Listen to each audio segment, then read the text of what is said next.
전력용 반도체 24번째 강의를 시작하겠습니다. 오늘은 공부할 과제의 테마가 Deviation from Simple BJT Theory, 우리말로 얘기하면 단순 이론으로부터의 이탈, 이렇게 번역을 주로 하는데, 이 무슨 말인가 하면 BJT가 실제 만들어 보면 우리가 지금까지 공부한 아주 정석적인 교과서적인 그런 전류 전압 특성을 보이는 것이 아니라 secondary effect, 2차적인 효과까지가 반영이 돼서 우리가 기대했던 것과 조금 다른 그런 특성을 보입니다. 그래서 우리가 미처 모델링 하는데 생각하지 못했던 그런 요소들을 살펴봄으로써 보다 현실적인 감각에 맞는 BJT에 대한 이해를 하도록 하겠습니다. 첫 번째, 제일 먼저 우리가 고려해야 될 사항이 Base with Modulation 효과라 그래요. 다른 말로 early 효과라고 부르기도 합니다. 우리말로 굳이 번역을 한다면 베이스 폭 변조 효과, 이렇게 표현을 하면 되겠죠.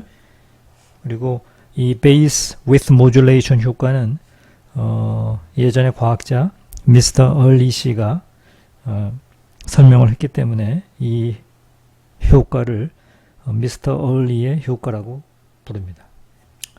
무엇인고 하니, 우리가 알고 있는 common base 출력 특성 곡선,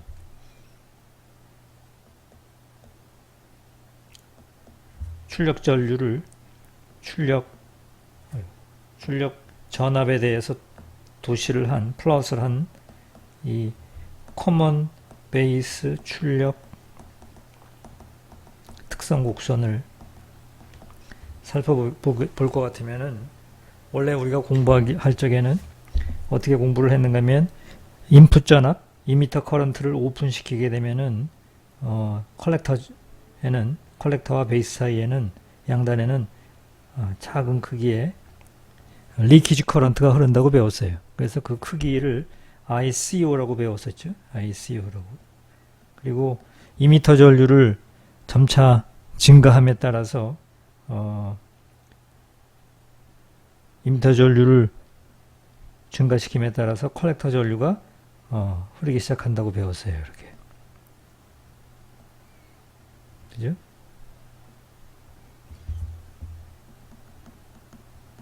증가시킴에 따라서. 그리고 그때 흐르는 컬렉터 전류는 걸어준 출력단의 전압에 무관하게 포화된, 세츄레이션 된 균일한 크기의 전류가 흐른다고 배웠습니다. 그런데 실제 디바이스를 만들어 보면 이러지 아니하고, 사실은 컬렉터 커런트가 이 VCB에 대한 어떤 디펜던스를 보이게 됩니다. 그래서 실제적으로 만들어 보면 컬렉터 커런트가 약간 증가를 하는 이런 특성을 보인다. 그죠? 사실은 VCB에 대한 디펜던스가 있으면 안 되는데, 아이디얼한 모델에 따르면 실제 디바이스를 만들게 되면 컬렉터 커런트가 VCB의 어떤 의존성, 역방향 전압을 많이 걸어주면 많이 걸어줄수록 컬렉터 커런트가 증가하는 그러한 행태를 보인다. 그죠? 네. 이러한 관찰을 우리가 할 수가 있고, 두 번째로 커먼 이미터 특성 곡선에서 또 컬렉터 커런트를 VCE에 대해서 그려볼 것 같으면, 이게 커먼 이미터 출력 특성 곡선이잖아요. 우리가 배운. 그래서 인풋 전류 이때는 베이스 커런트죠. 베이스 커런트가 제로이게 되면은 초기에 리키지 커런트가 이렇게 흐른다 그랬었어요. 리키지 커런트가 이렇게 흐르고 이때 흐르는 전류를 ICO 프라임이라고 부르자 그랬죠. 이렇게 되고 그 다음에 베이스 전류를 증가시켜 주게 되면 베이스 전류의 증가에 비례해서 컬렉터 전류가 이렇게 흘러준다 그랬죠. 이렇게 해서 그래서 베이스 커런트를 증가함에 따라서 이렇게 전류가 흐른다 라고 그랬었어요. 그죠? 근데 실제 디바이스를 만들어 보게 되면 코먼 이미터 컨피규레이션을 했을 때도 마찬가지로 컬렉터 커런트가 이렇게 완전히 출력단의 전압 VC에 대한 인디펜던스 비의존성을 보이는 것이 아니라 사실은 커브가 상당히 슬로우프를 갖게 되죠. 이렇게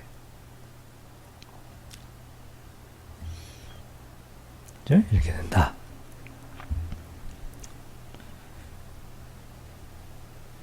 그리고 이 슬로프를 갖게 되는데 이 커브들을 이으면 다음 페이지 그릴까요? 이으게 되면은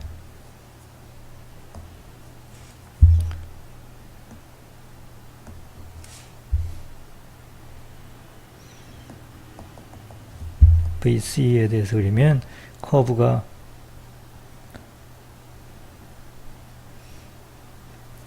이와 같이 슬로프를 가지게 되고 이 슬로프를 갖는 컬렉터 커런트를 이렇게 엑스트라폴레이트를 하게 되면 한 점에서 만나게 되고 이때 만나는 이 점을 우리가 early voltage VA라 그래요. 그죠? 그래서 우리가 observation number one 뭐예요? 어떤 관찰을 해요? common base 출력 특성에서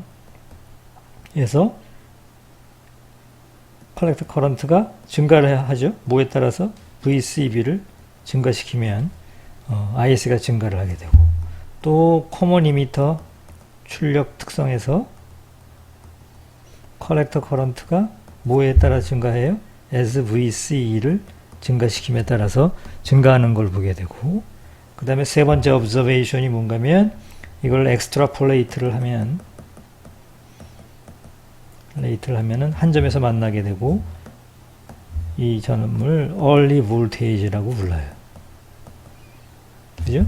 원래 아이디얼한 바이폴라 같으면은 이게 커브가 이와 같이 플랫하게 누워야 될 테니까 이걸 엑스트라폴레이트 하면 이게 한 점에서 만나면 안 되죠. 예? 그리고 만난다 하더라도 이 만나는 점 어디서 만나야 되는 거예요? 무한대에서 만나야 되는 거죠. 그죠? 얼리 전압이 무한대야 되는 거죠. 그죠? 그러니까 아이디얼한 이상적인 BJT의 얼리 전압은 몇 볼트예요? 무한대 볼트죠. 그죠? 근데 현실적으로 보통 여러분들이 디바이스를 만들게 되면 얼리 볼테이지가 얼마쯤 나와요? 보통 뭐 100볼트, 뭐 500볼트 뭐 이렇게 나오죠. 이 정도의 레인지에서 나옵니다. 그죠? 얼리 전압이라고 그래요. 얼리 볼테이지. 그래서 이런 그 관찰, observation 이게 어떤 물리적인 원인 때문에 이런 얼리 효과가 나타나는가 하는 이야기죠. 그죠? 어떤 이유 때문에. 왜 그럴까요?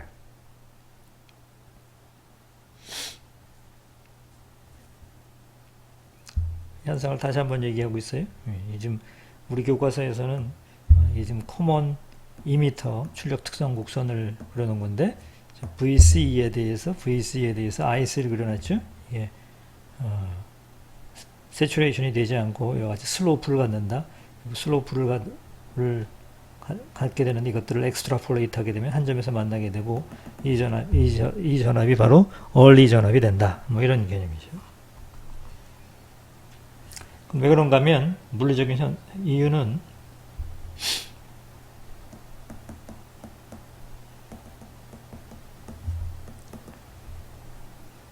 물리죠.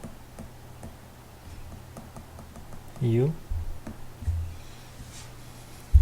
우리가 이제 그 BJT 모델에서 간과한 것이 뭔가면, 간과한, 너무나 이제 모델이 간단하다 보니까 간과한 것이, 편의상 베이스를 길게 그리겠어요. 예. 이렇게 되면 여기 이제 공피 병역이 시작하는 부분이 되겠죠. 이렇게 또 베이스와 컬렉터 사이에 공피 영역이 여기가 되겠죠.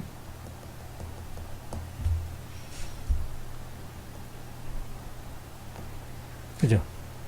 그래서 만약에 이 커브가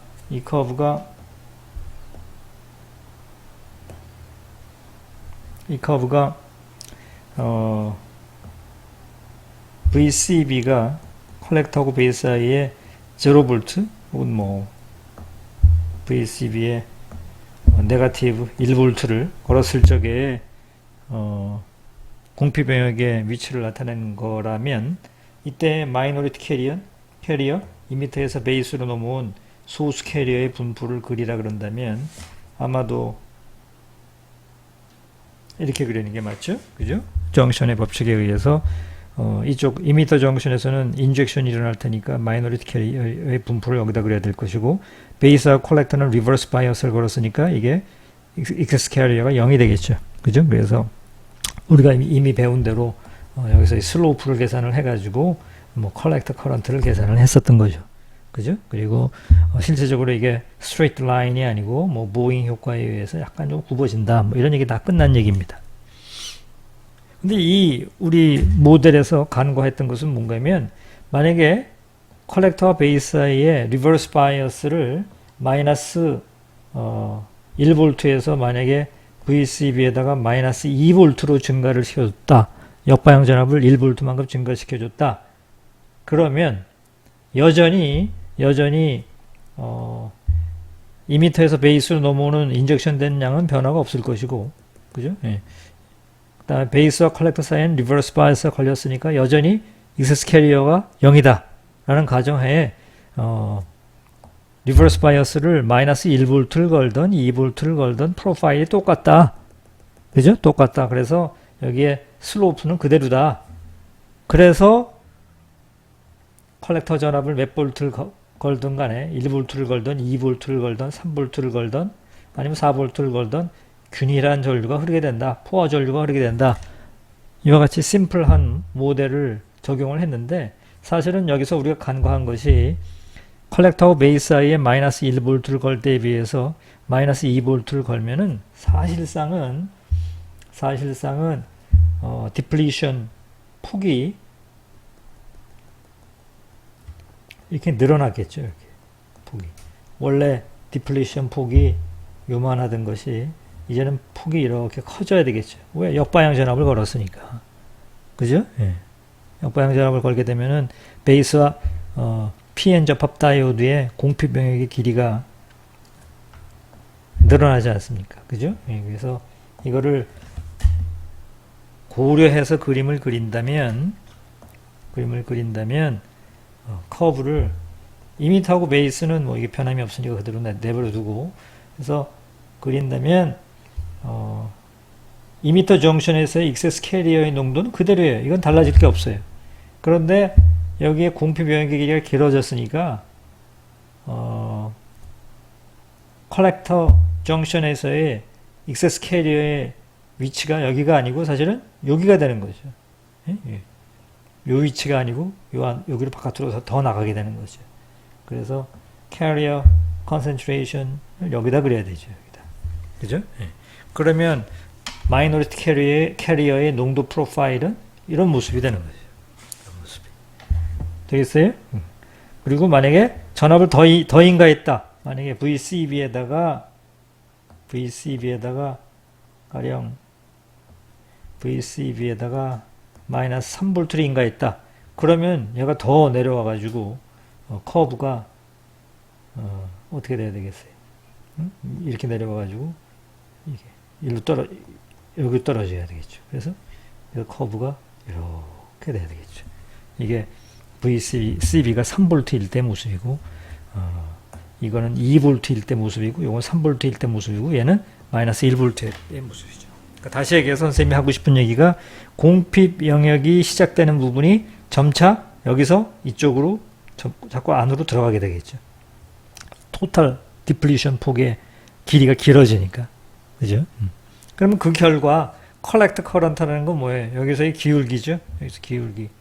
그러니까 베이스의 실제 유효한 중성 베이스의 길이가 짧아지니까 커런트는 뭐라 그랬어요?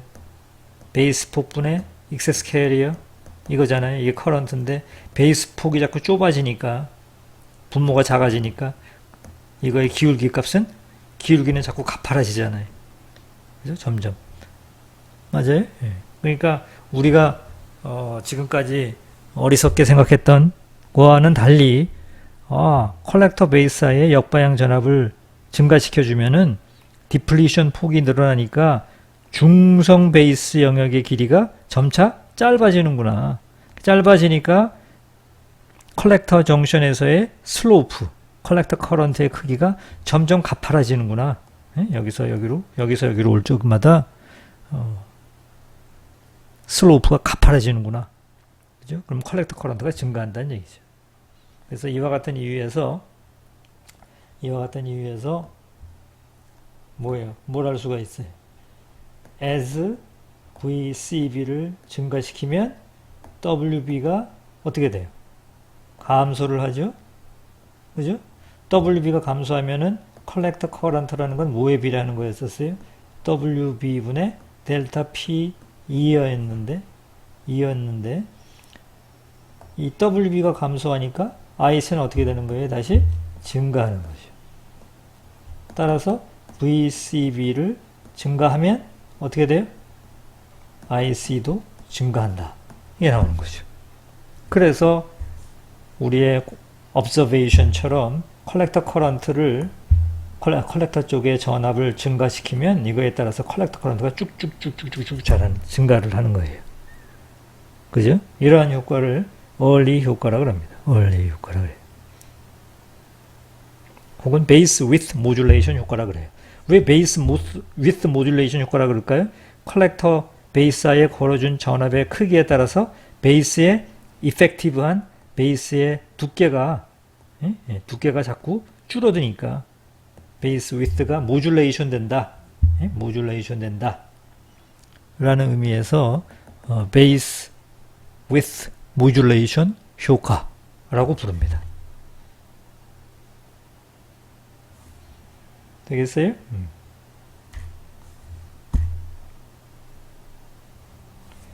이 현상은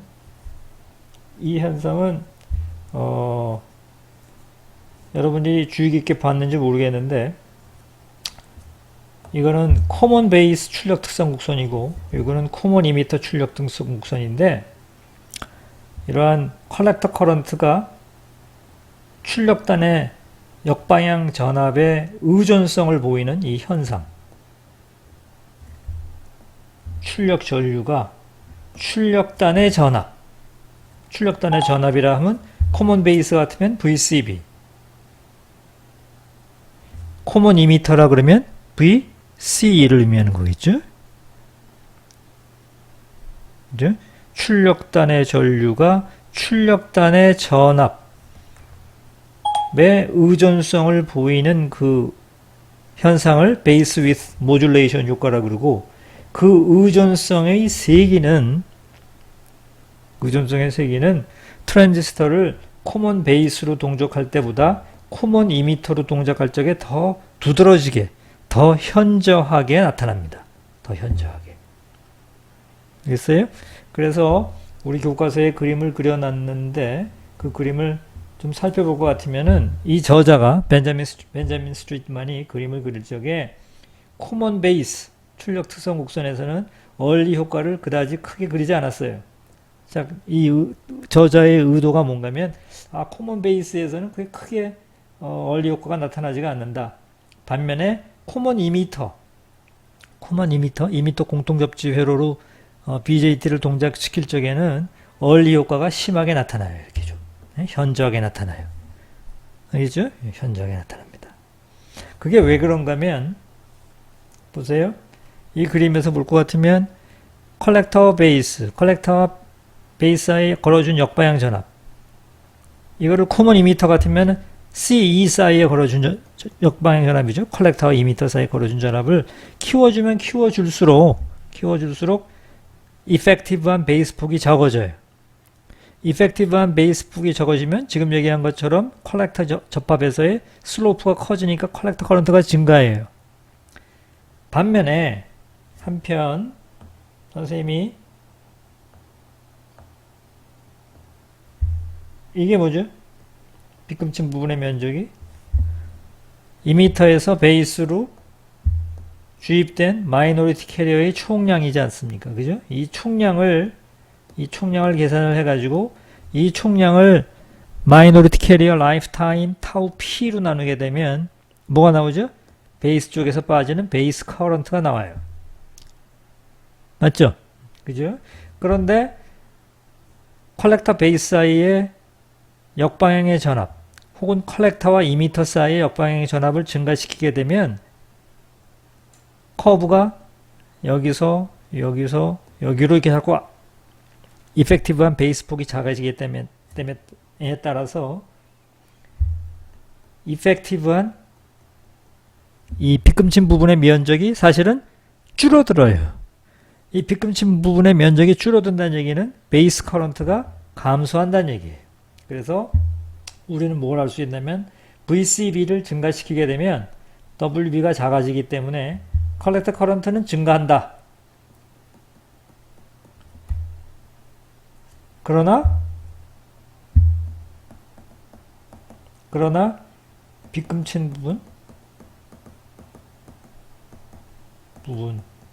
면적이 어떻게 돼요? 빗금친 부분의 면적이 Q죠. QP가 감소를 하죠. 그죠? QP가 감소를 하니까 어떻게 돼요? 따라서 베이스 커런트가 감소를 해요. 그죠? 베이스 커런트가 감소를 해요.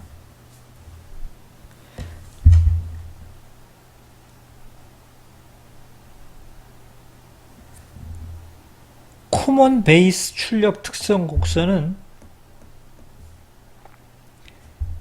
VCB와 IC 사이의 관계를 그래프로 그리는데 이때 파라미터가 이미터 커런트예요.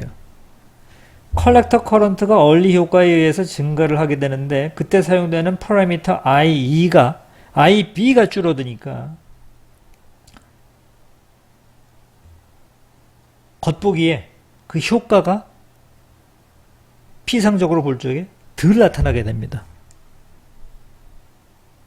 반면에 코먼 이미터 출력 특성 곡선의 경우에는 VC vs IC를 그려놓는데 그때 파라미터가 베이스 커런트니까 얼리 효과에 의해서 컬렉터 커런트도 증가하고 다시 또 베이스 파라미터인 베이스 커런트가 다시 또 감소를 하니까 이게 감소하는 상태에서 이게 증가하게 되기 때문에 얼리 효과가 배가 돼서 나타납니다. 알겠어요? 이게 베이스 커런트가 얼마? 1마이크로암페어, 2마이크로암페어, 3마이크로암페어, 4마이크로암페어일 때 그려놓은 거잖아요. 그런데 얼리 효과가 나타나기 시작하게 되면 VC의 디펜던스를 보일 뿐만 아니라 원래 파라미터가 이등 커브, 뭐 예를 들어 베이스 커런트가 1마이크로암페어일 때 이 커브를 따라가던 것이 이제는 얼리 효과에 의해서 베이스 커런트가 예를 들어서 0.98 마이크로암페어 흐를 때 커브를 따라가니까 더욱더 얼리 효과가 크게 나타나겠죠. 겉보기에.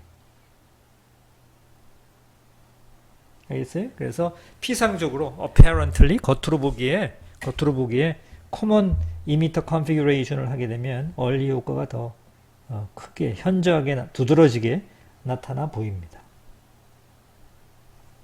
알겠어요?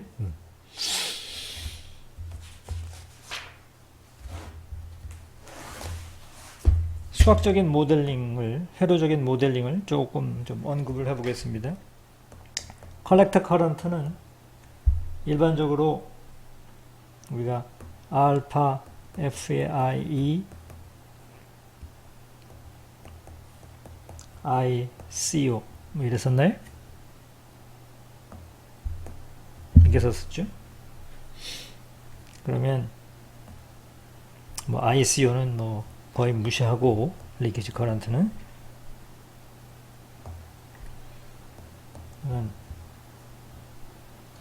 알파 F의 순방향 forward gain입니다. 알파 F IES의 2의 KT분의 Q 2B 빼기 1 이렇게 되는 거죠. 그죠? 뭐 1도 또 무시하고 요것만 남겨놓읍시다. 익스포네셜 한만. 그렇게 되면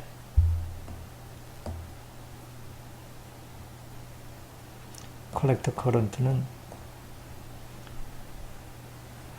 IS의 익스포네셜 KT의 Q, V, EB에 비례하죠. 그죠? 그리고 이거는 뭐 approximately WB분의 QADP의 PNO 익스포네셜 KT의 QV, EB라는 것도 배웠죠.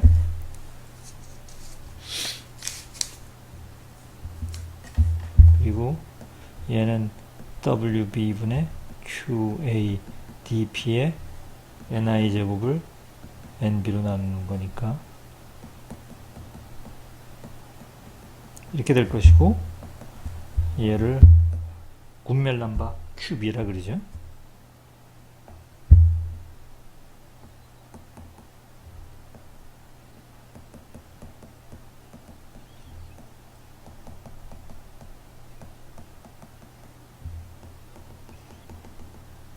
QB를 WB 곱하기 NB 군멜남바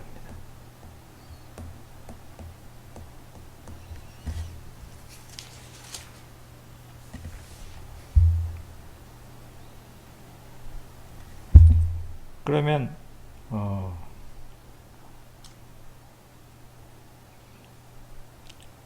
컬렉터 커런트를 VCE에 대해서 미분을 하면 이게 호모니미터 출력 특성 곡선에서의 슬로우프가 되는 거죠. 그죠? 그러면은 얘는 VC를 DQB하고 DQB를 DIC 하면 되는 거죠. 그죠? CE에 대해서.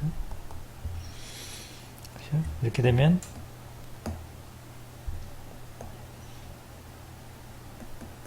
QB제곱분의 QADP NI제곱에 익스포넨셜 KT의 QV, EB의 DVC, E, D, QB 이렇게 되죠. 그죠? 그럼 다시 쓰게 되면 QB분의 IC 되죠. 왜냐하면 QB분의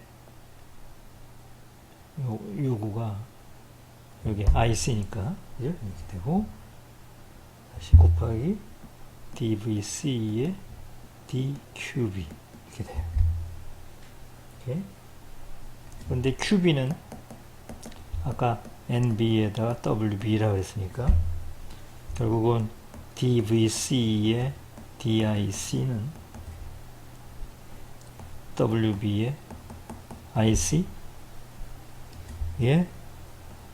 DVC의 DWB 이렇게 되죠. 그렇죠?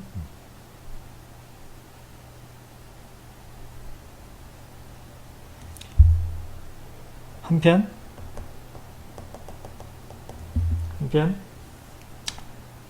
얼리 전압은 IC를 DIC over DCE를 한 거예요. 왜 그런 거 아니?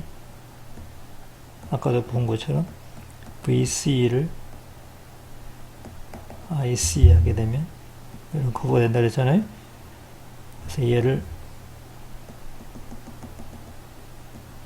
엑스트라폴레이트해서 만나는 점을 여기를 지금 VA라 그랬죠? 이 VA는 뭐 수백 볼트 정도 돼요. 보통 얼리 볼테이지가. 여기 지금 스케일은 1, 2, 3, 4, 뭐 5볼트 이런 스케일이죠. 1, 2, 3, 4, 5볼트. 물론 여기 지금 VC는 마이너스 전압이죠. 마이너스 전압. 역방향 리버스 바이어스를 걸었을 때의 모습이니까. 그죠? 그러면 스케일이 여기가 100볼트의 스케일이고 여기는 5볼트 스케일이에요. 수볼트. 그러니까 100 더하기 수볼트는 사실 100이죠. 오케이? 요새 기울기는 얼마예요? 이 기울기를 DVC, DIC죠. 그죠? 그러면 여기에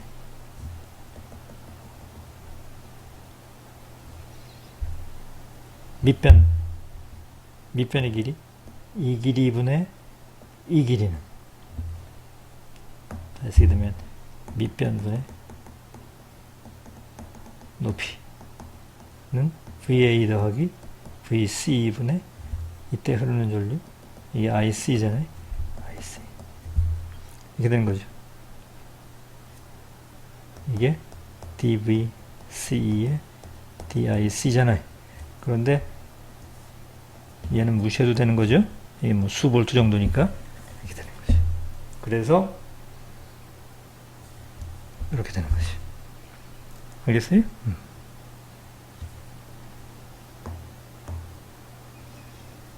이렇게 나오는 겁니다.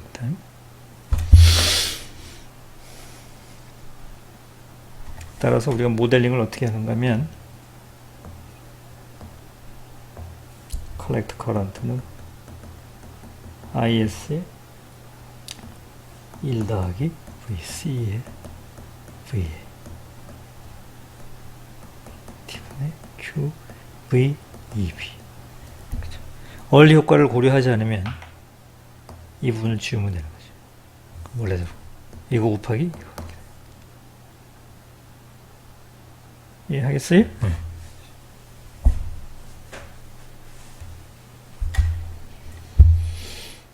여기까지가 early 효과, base width modulation 효과입니다. 우리는 이미 MOSFET 공부할 적에 지금 얘기하는 base width modulation 효과와 유사한 채널 랭스 모듈레이션 효과를 배웠어요. 상당히 유사합니다. 이펙티브 채널 랭스가 드레인과 소스 사이에 걸어준 역방향 전압의 디펜던스를 보이는 거였죠. 그게 채널 랭스 모듈레이션 효과였어요. 그죠? 그래서 그 물리적인 배경이 비슷하기 때문에 채널 랭스 모듈레이션 효과에 나타나는 그 전압을 얼리 전압이라고 그냥 혼용해서 우리가 부릅니다.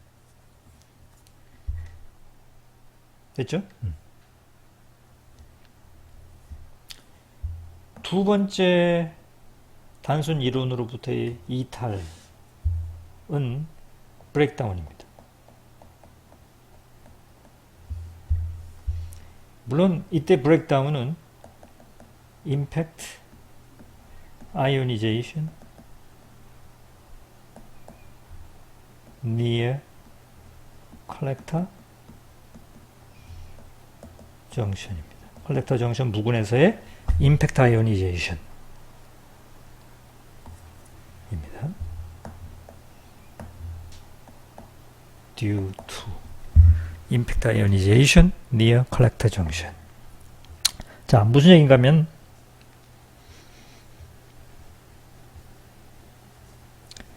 단순 이론에 따르면 커먼 베이스 출력 특성 곡선에서 컬렉터 커런트는 컬렉터와 베이스 사이에 걸어준 전압에 크게 관계없이 일정한 전류가 흘러요.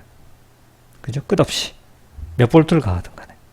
또 커먼 이미터 출력 특성 곡선에서 컬렉터와 이미터 사이에 걸어준 전압에 관계없이 일정한 전류가 흐르도록 되어 있어요. 그죠? 이게 단순 이론입니다.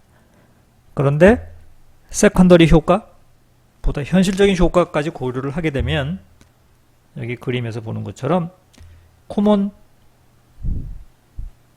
베이스 출력 특성 곡선에서는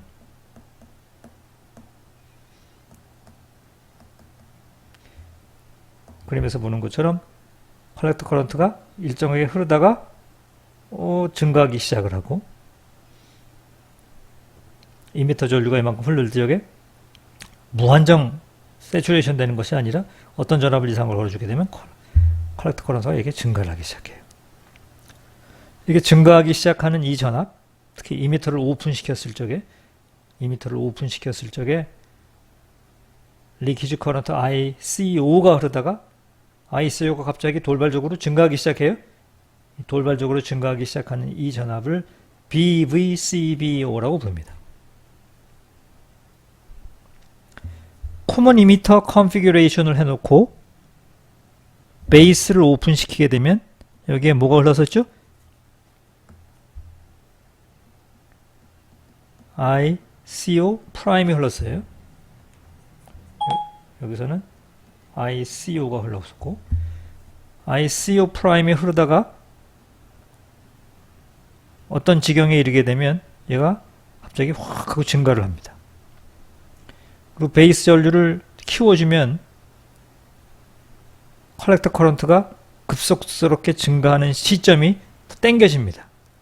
베이스 커런트가 올리면 올릴수록 이 브레이크다운이 일어나는 시점이 앞으로 당겨집니다. 이렇게. 특별히 베이스를 오픈시켰을 적에, 즉 ICO 프라임이 흐르고 있다가 브레이크다운이 일어나기 시작하는 이 시점을 우리가 BVCEO라고 불러요. 해석은 무슨 말일까요? 브레이크다운 볼테이지. 어디하고 어디 사이에? 컬렉터와 이미터 사이에. 언제? 베이스를 오픈시켰을 적에. 외우고 싶죠? BVCEO. 얘는 BVCBO라고 불러요.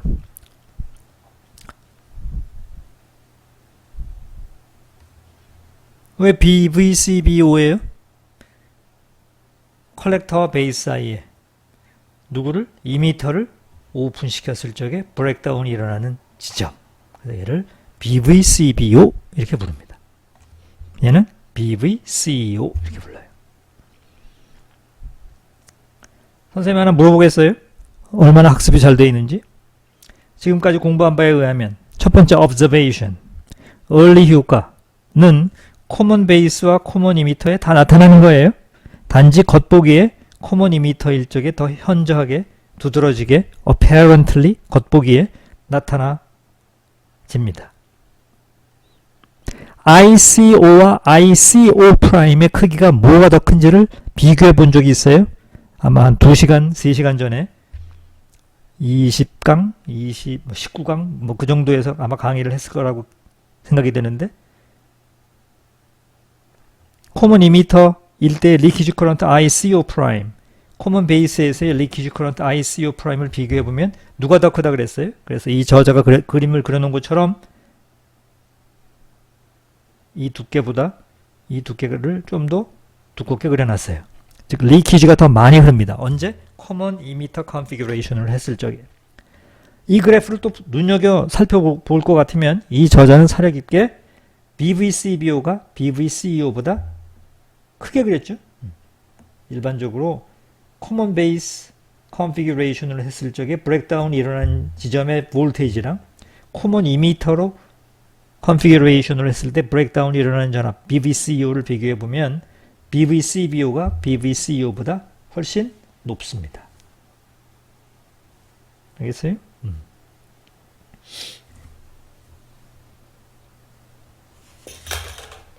그 관계는 어느 정도 되는가? 어느 정도 되는가?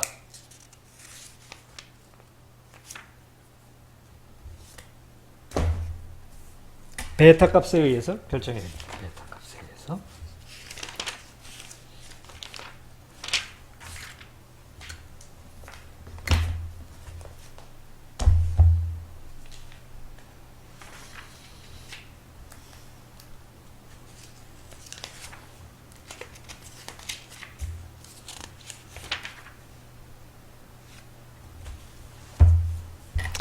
지금부터 브레이크다운 메커니즘에 대해서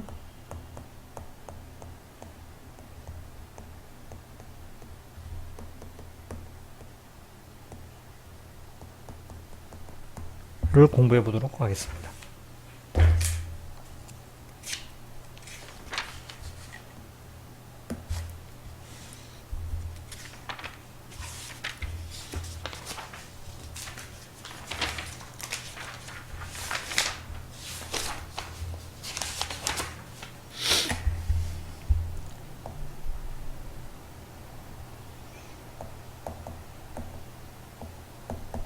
PNP 바이폴러가 이렇게 있다 그러면 에너지 밴드 다이그램을 그려볼 것 같으면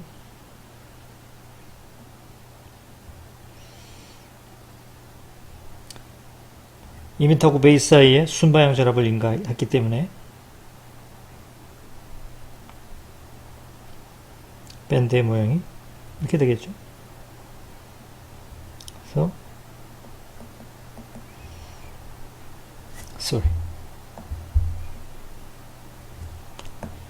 P영역에서의 포뮬 레벨이 이렇게 되고 아니죠.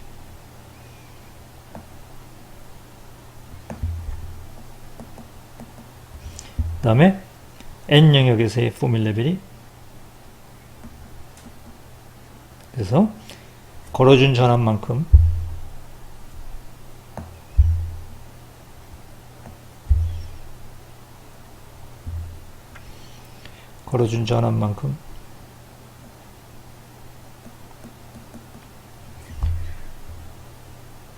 빌트인 전압이 낮아지면서 P영역에서의 전공이 이쪽으로 넘어오게 되죠. 그리고 나면 컬렉터하고 베이스 사이에는 역방향 전압이 걸려 있죠.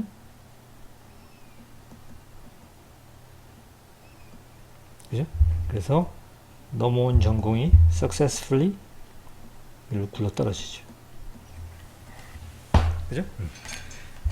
컬렉터하고 베이스 사이에 리버스 바이어스가 걸려져 있으니까 이 그림을 보게 되면 학생이 뭘 연상할 수 있어요? 이 그림을 보다 현실적으로 만들기 위해서 여기 좀 일치시킵시다. 베이스를 너무 크게 그렸네. 이쯤 그릴까요? 맞죠? 자, 그러면은 베이스를 성공적으로 트랜짓해서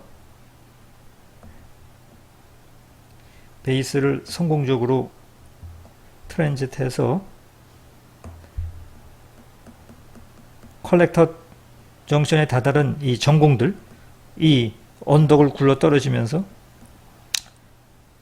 여기에서의 포텐셜 에너지, 위치 에너지와 여기서의 위치 에너지 차이에 해당되는 것이 뭐로 바뀌어요? 운동 에너지로 바뀌면서 이 언덕을 떨어지면 이쯤 오게 되면 이 홀들은 상당히 어마어마하게 에너지틱한 홀들이 되겠죠. 에너지틱한 홀들이 되겠죠. 그럼 이 홀들이 실리콘 주변에 있는 컬렉터 정션 주변에 있는 실리콘 아톰들과 여기는 실리콘 아톰들이 이렇게 있을 거 아닙니까? 여기 아톰들과 충돌을 하게 되죠. 충돌을 하면서 최외곽에 있는 전자와 전공을 만들게 됩니다. 그렇죠? 전자와 여기에 전공을 만들죠. 이온화시키죠. 그럼 만들어진 전자와 전공이 다시 또 가속이 되죠. 이렇게 가속이 되면서 또 얘네들도 에너지틱한 파티클로 바뀌어가지고 또 실리콘 아톰과 충돌을 일으키면서 얘네들이 또 전자와 전공을 만들죠. 그래서 이와 같은 증식이 임팩트에 의한 아이오니제이션이 순식간에 일어나게 되면 캐리어의 개수가 급속도로 늘게 되니까 캐리어의 개수가 늘게 되면 전류가 증가하게 되겠죠. 그죠? 예, 굴러떨어지는 캐리어의 개수가 증가하게 되니까 전류가 증가하게 됩니다. 하고 증가를 하죠. 이렇게. 이러한 메커니즘에 의해서, 즉 임팩트 아이오니제이션 메커니즘에 의해서 여러분의 바이폴라 트랜지스터는 브레이크다운이 일어나게 됩니다.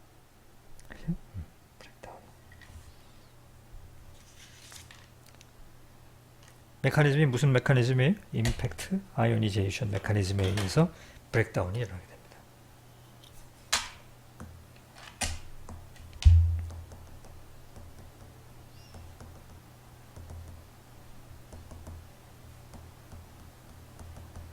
컬렉터 정션에서.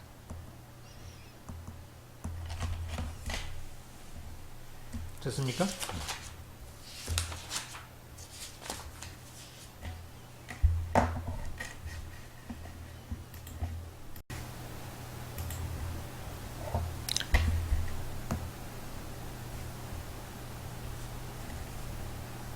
세 번째 난 아이디얼한 효과로 이미터 크라우딩 효과라는 게 있습니다.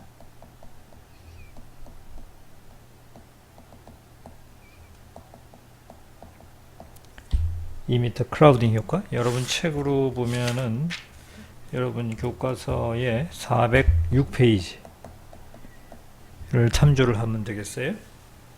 아직 BJT를 제조하는 공정에 대해서는 선생님이 강의를 하지 않았는데 다음 시간 정도에 아마 강의를 할 것 같습니다.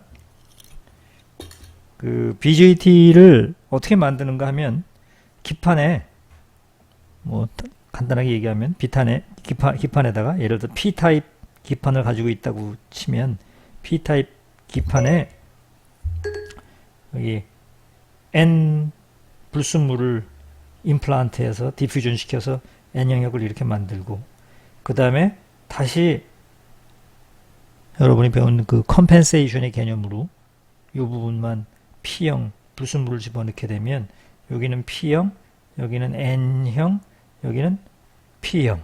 그래서 PNP 바이폴라가 만들어지죠? 그죠? 되겠어요? 여러분이 지금까지 우리가 수업 시간에 강의를 할 적에는 이런 입체적인 모양을 고려한 것이 아니고 사실은 이렇게 잘라가지고 요만큼이 이미터, 요게 베이스, 요게 컬렉터 이렇게 선생님이 설명을 한 거죠. 맞습니까? 사실은 입체적으로 2디멘셔널한 그림으로 그린다면 이게 이미터, 여기가 베이스, 여기가 컬렉터 이런 모습을 하고 있는 거죠.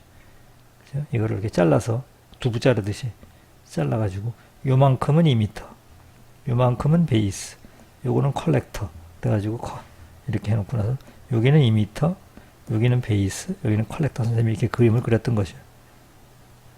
이해하겠어요? 그런 그림을 그렸던 거죠. 이렇게 잘라가지고 이렇게 세워서 여기는 이미터, 여기는 베이스, 컬렉터 이렇게 한 거죠. 근데 실제 디바이스는 그렇게 생긴 게 아니고 이미터, 베이스, 컬렉터 이렇게 최소한 2디멘셔널한 2차원적인 평면 모습을 하고 있는 거죠. 거기다가 이쪽 방향으로도 있으니까 사실은 3차원적인 지오메트리를 가지고 있는 거죠.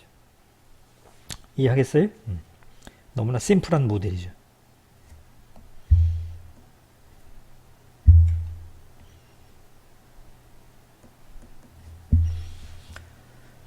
오케이? 그러면 실제 이런 그 모습을 고려를 하게 되면 지금 왼쪽에 있는 그림을 다시 여기다 하나 그려놓은 건데 이미터가 이렇게 되고 여기 베이스가 이렇게 되고 컬렉터가 나머지 부분 이게 다 컬렉터인데 이렇게 된 거 아니에요? 그죠? 그러면 이미터하고 베이스 사이에 만약에 여러분이 순방향 전압을 이렇게 인가했다. 그러면 순방향 전압 0.7V를 인가했다. 예? 7V를 인가했다. 1V를 인가했다.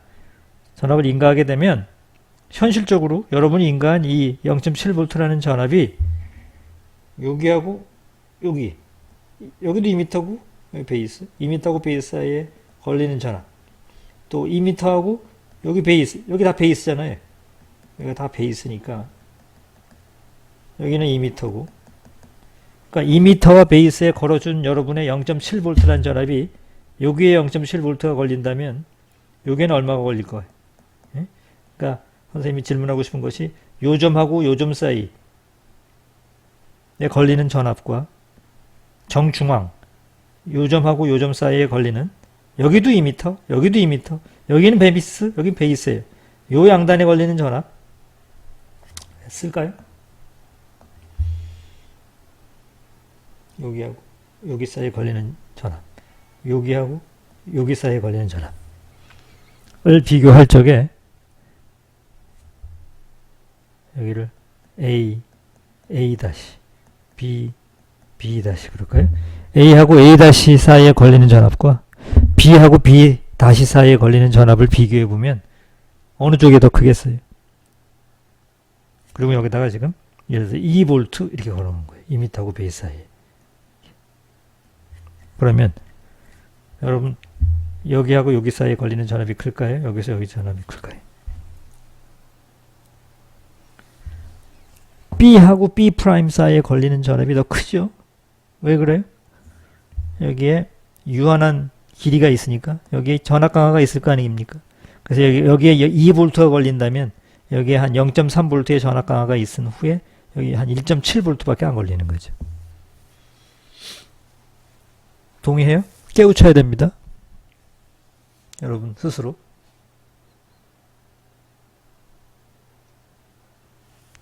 여러분이 걸어준 순방향 전압이 정션의 중앙보다는 정션의 주변, 퍼리페리라고 그러죠. 퍼리페리, 주변,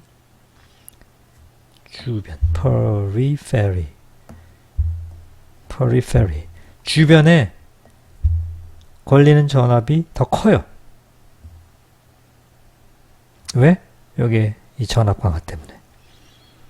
여기에 가령 2V가 걸리면 여기는 1.7V밖에 안 걸려요. 여기 전압 강화가 있을 테니까. 되겠어요? 그 얘기는 뭘 암시하는 거예요? P 2m에서 N 베이스로 마이너리티 캐리어인 전공이 주입이 되는데 여기에 2V가 걸리고 여기가 1.5V가 걸리니까 여기는 주입을 많이 하는데 정작 여기는 주입을 별로 못하는 거죠. 여기는 주입을 많이 해요. 그래서 여기는 전공들이 많아요. 여긴 전공이 별로 없어요. 중앙에는.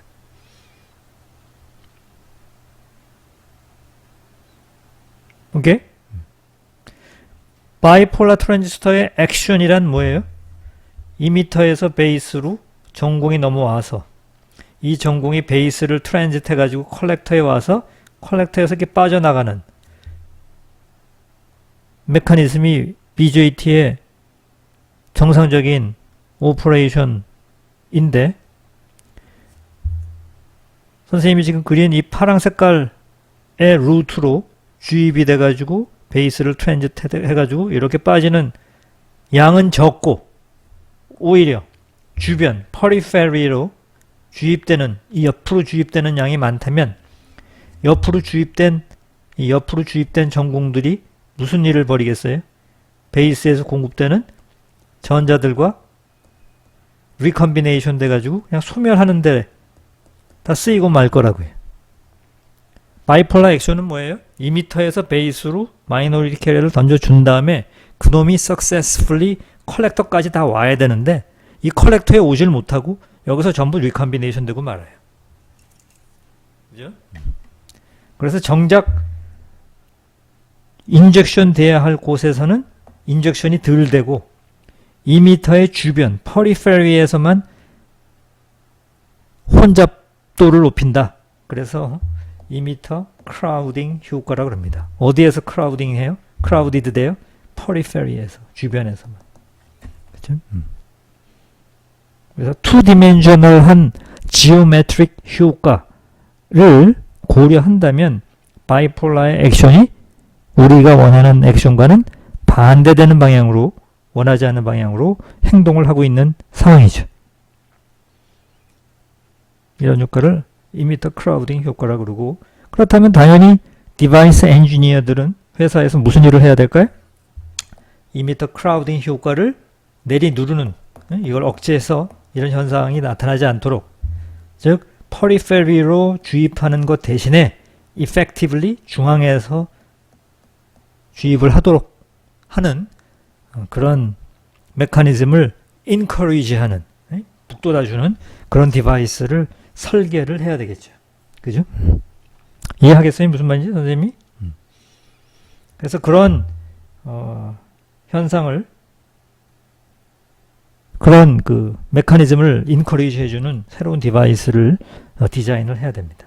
그 얘기를 하기에 앞서서 그림이 나왔으니까 한번 봅시다. 이미터 베이스 컬렉터. 이게 지금 위에 레이아웃으로 보게 되면 이게 이미터죠. 바깥에 있는 게 이게 베이스, 이게 컬렉터 이렇게 되어 있는 거죠. 위에서 레이아웃을 보게 되면 전극을 달 적에 여기다가 이미터 P 임플란테이션을 한다면 전극을 달아야 될 거 아니에요? 전극을 까만 색깔로 전극을 이렇게 이미터 이렇게 달겠죠. 그 다음에 이게 지금 이게 베이스 아닙니까? N 영역의 베이스. 여기다 전극을 달아줘야 되겠죠. 전극을 이렇게 달아주겠죠. 그 다음에 옆에 컬렉터에 또 전극을 이렇게 달겠죠. 그죠? 오케이. 이게 BJT의 레이아웃입니다. 참고적으로 먼저 얘기를 하고 다음 페이지로 넘어가겠습니다. 됐어요? 인테그레이티드 서킷적으로 이야기할 적에 레이아웃이 이렇게 됩니다. 자, 다시 원래 하던 얘기. 자, 이미터 크라우딩 효과를 서프레스 하기 위해서, 내리누르기 위해서, 억제하기 위해서 어떤 일을 해야 되겠습니까?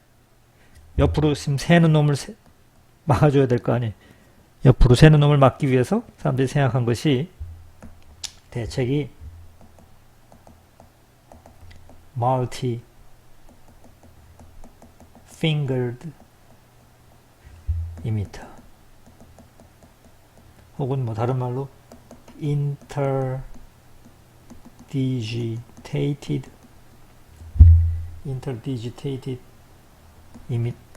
emitter 일렉트로드를 뭐 쓴다.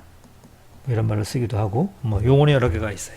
뭔가 하니 아까와 다른 것이, 아까는 이미터가 이렇게 생겼죠. 이미터, 베이스, 컬렉터 이렇게 만들었는데 이렇게 만들지 아니하고 이미터를 멀티 이미터로 만들어요.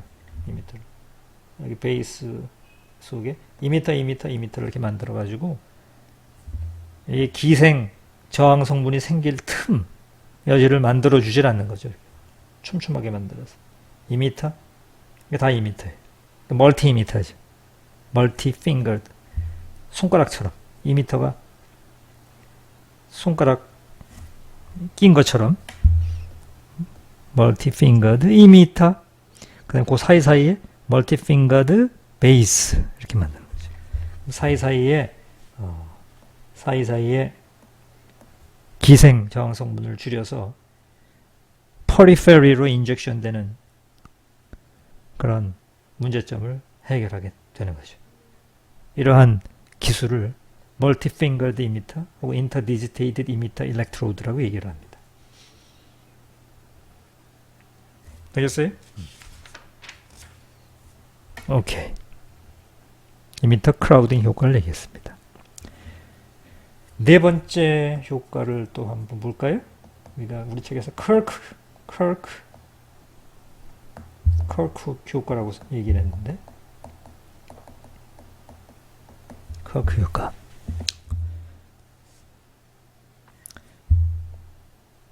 반도체 소재를 들은 학생들, high level injection, high level injection에 의한 효과입니다. 커크 효과. 여러분 책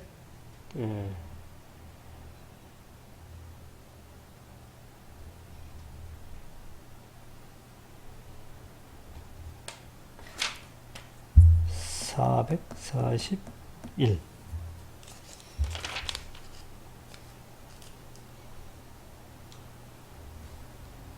페이지를 보면 되겠습니다.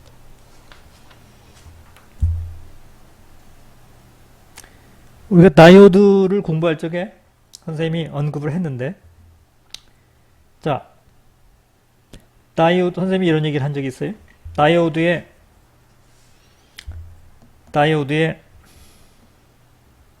걸어준 전압, 다이오드에 걸어준 전압과 전류 사이의 특성 곡선이 우리는 I는 IO 곱하기 익스포넨셜 KT분의 QV 빼기 1 이렇게 배워가지고 만약에 전류를 전압에 대해서 로가리즘적으로 그리게 되면 직선이 이렇게 나와야 되죠. 맞죠? 이 식에서 순방향 전압을 걸게 되면 이건 무시해도 되는 것이고 양변에 로그를 취하게 되면 이게 직선이 되버리죠. 그 기울기는 KT분의 Q가 되는 거죠. 이런 직선이 나와야 되는데 실제 디바이스를 만들어서 보면은 단순 이론으로부터 이탈이 돼서 커브가 이렇게 되고 뭐 이렇게 된다. 배웠죠? 그죠? 그래서 이 구간이 뭐냐? 2KT 구간. 이 구간은 뭐냐? 아이디얼한 KT 구간. 다시 이 구간은 뭐냐? 2KT 구간이라 했죠. 그죠? 그래서 어떤 순방향 전압을 걸 적에 순방향 전압의 이거보다 작은 아주 로우 볼테이지에서는 2KT가 된다 그랬어요.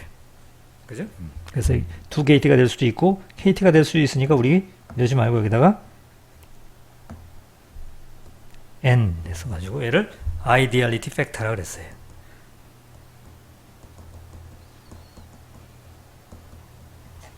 그죠?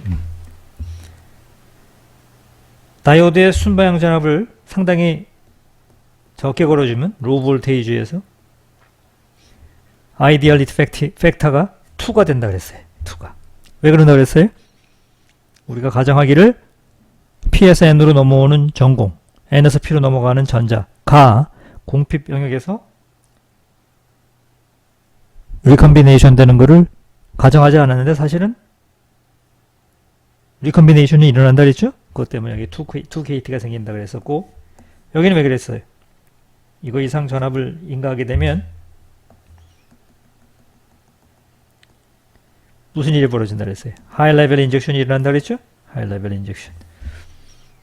그래서 이거를 니 커런트 IKF라고 그랬었어요. 마찬가지로 BJT에서도 다이오드의 커런트를 보게 되면 1KT 커런트 1KT 커런트가 흐르다가 어떤 전압 이상이 되면 하이 레벨 인젝션이 일어나면서 2KT가 흘러줘요. 그리고 로우 레벨에서는 이미터하고 베이스 사이의 공핍 영역에서 생기는 리컨비네이션 때문에 2KT가 흘러줘요. 그래서 커브가 2KT, 1KT, 2KT 이렇게 되는 겁니다. 컬렉터 커런트는 아이디얼하게 이렇게 흘러주죠.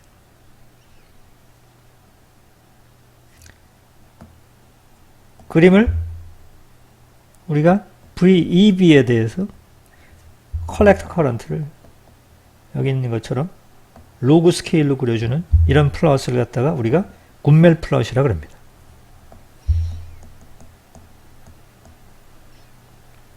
굿멜 플롯 그래요. 여기는 물론 로그 스케일이에요. 로그 스케일. 그러니까 IC와 IB를 동시에 그리는 거죠. 그렇게 되면 이거하고 이거 사이에 간격, 그래서 컬렉터 여기에 흐르는 전류가 이게 가령 뭐예요? 1mA 여기 흐르는 전류가 1마이크로암페어다. 그러면 스케일로 치면은 1마이크로암페어, 10마이크로암페어, 100마이크로암페어, 1mA죠. 스케일이 몇 개예요? 3개죠. 스케일이 3개 차이가 나면 이 동작점에서 베타 값이 얼마란 얘기예요? 1000이란 얘기죠. 그래서 굿멜 플롯을 그려놓으면 컬렉터 커런트와 베이스 커런트를 읽으면서 바로 이 간격이 뭐가 돼요? 베타 값이 돼요. 이 간격을 읽어서 베타를 여기 있는 것처럼 베타를 로그 스케일로 그려놓고 컬렉터 커런트에 대해서 로그 스케일로 그릴 수가 있어요. 그러면 이런 아이디얼한 구간에서는 베타 값이 상수를 이루어요. 로우 볼테이지 영역에서는 슬로프가 1-n분의 1의 슬로프를 그려요. 하이 레벨 인젝션 부분에서는 -1의 슬로프를 그립니다. 좋은 BJT란 아이디얼한 부분의 이 구간이 넓으면 넓을수록 좋은 거죠. 넓어야 되죠. 이 구간이 넓어야 됩니다. 그죠? 이 축이 무슨 축이에요? 베타 축이에요. 이 축이 컬렉터 커런트. 알겠죠? 이 관계식이 어떻게 해서 나왔느냐? 베타와 IC 사이의 관계식이 어떻게 나왔느냐? 바로 여러분 교과서 페이지 411페이지에 잘 유도되어 있습니다. 이거는 집에 가서 한번 과제로 학습을 한번 해보세요. 베타와 IC 사이의 관계식. 즉 뭘 선생님이 집에 가서 유도하라는 얘기예요? 베타는 IC의 1-n분의 1에 비례한다. 이 관계를 집에 가서 한번 유도해 보세요. 양변에 로그를 취하게 되면 이게 슬로프가 되는 거죠. 여기 앞으로 튀어나오니까 로그를 취하면. 맞죠?